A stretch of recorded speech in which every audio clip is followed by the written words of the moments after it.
റമളാനിനെ എങ്ങനെയാ സ്വീകരിക്കേണ്ടത്? റമളാനിലെ ഒന്നാമത്തെ രാത്രിക്ക് വല്ലാത്ത പ്രതിഫലമോ.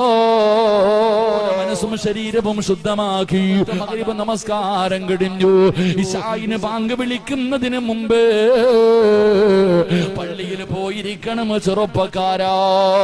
അപ്പോഴാണ് പള്ളിയിൽ പറയുന്നത്, ഇന്ന് തറാവിയുണ്ട്, നാളെ റമളാനും.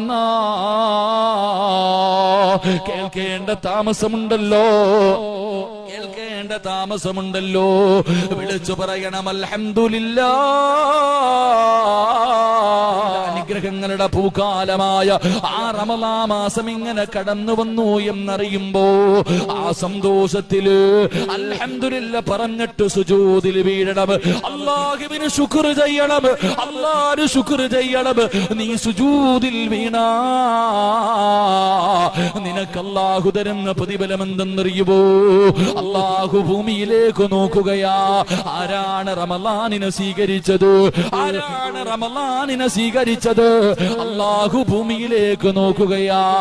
ആ നോട്ടമെങ്ങാനും നിനക്ക് കിട്ടിയാ ലം യുഅസിബുഹു അബദാ,